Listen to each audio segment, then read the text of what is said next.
საქართველოს ეროვნული არქივი თბილისის საარქივო ფილმების მეოთხე საერთაშორისო ფესტივალს 21-24 ოქტომბერს უმასპინძლებს. ამ დროისთვის ღონისძიებაში მონაწილეობის მსურველთა განაცხადების მიღება მიმდინარეობს.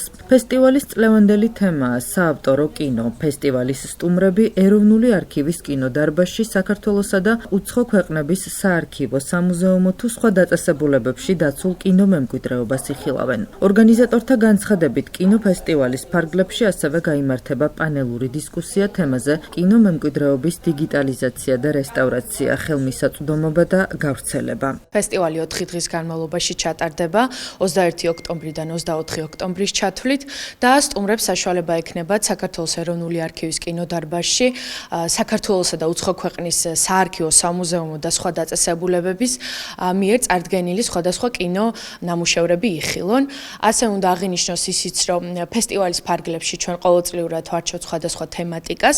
წლევანდელი თემა კი იქნება საავტორო კინო. ფესტივალის მიზანია ურთიერთობების გაღრმავება, როგორც არქივებთან, ისე სხვადასხვა კინოინსტიტუციებთან, გაცნობა ერთმანეთის კულტურის, საარქივო ნამუშევრების და რა თქმა უნდა, განვითარება ზოგადად ამ საარქივო კინოინდუსტრიის. ყოველწლიურად ზოგადად წევრების, სტუმრების რიცხვი უფრო და უფრო იზრდება ხოლმე და რაც ძალიან გვახარებს და წელსაც ველოდებით უამრავ მაყურებელს, რომლებსაც საშუალება ექნებათ ფაქტურად უნიკალური საარქივო კინომემკვიდრეობები იხილონ კინოდარბაზში. რეგისტრაცია ამ წლის 1 სექტემბერს სრულდება.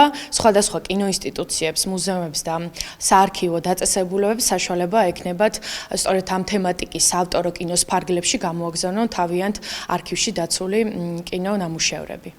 აღსანიშნავია, რომ თბილისის საარქივო ფილმების მეოთხე საერთაშორისო ფესტივალს ეროვნული არქივი უკვე მეოთხედ მასპინძლობს. ფესტივალში მონაწილეობის მსურველთა რეგისტრაცია 1 სექტემბერს დასრულდება.